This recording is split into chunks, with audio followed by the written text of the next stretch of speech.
Every step is another building block in our promise to Vine City and English Avenue. We have amazing leaders like Councilmember Ivory Young, the Arthur M. Blank Family Foundation, Arthur Blank, and every time you all come out, we're completely committed to making sure that the people who have been in Vine City and English Avenue the entire time are going to benefit as so much prosperity and opportunity and good things come to this neighborhood. Great things like that are taking place in Atlanta, like the Rodney Cook Park, take time, but take a lot of folks working together, all in the same boat, rowing together, pulling together, and all putting their shoulder to the wheel. And I see more and more of that in Atlanta. That's been the history of this city, as the ambassador would tell you, as the mayor would tell you.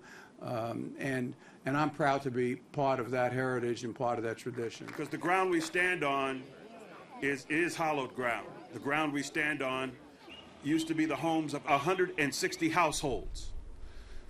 Just a couple of 100 feet away, Miss Elizabeth Graham called me at 8:15, and the water was only 6 inches above her sidewalk. And it was less than 20 minutes after that, the water was 7 feet in their living room. Everybody that called themselves leader availed themselves immediately. They're here to celebrate this hallowed ground because we promised those residents that though this land, may have been contaminated by a flood, we will not let that be the legacy of this community. I like to thank the Trust for Public Land, because though it may have been an Olmsted design from an original park from the early 1900s, was just a few blocks from here. It was the Trust for Public Land that brought that Olmstedian view to life in the park that you see envisioned in the renderings that's before you today. It could not have been done without Arthur Blank's faith in the city, which goes way back before. I mean, he had faith in this city when he was broke. He has given as much as he's gotten, and he has been a leader. And the same thing with Dan Cathy.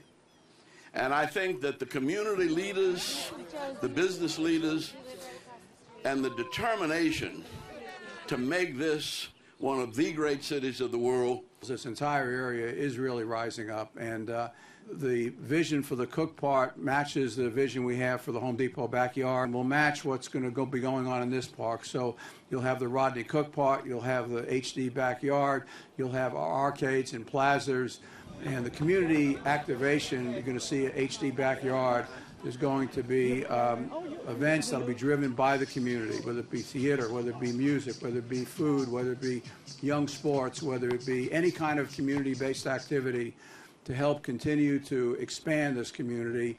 And I do believe that great cities and great communities have great parks, and you're going to be blessed with several of them.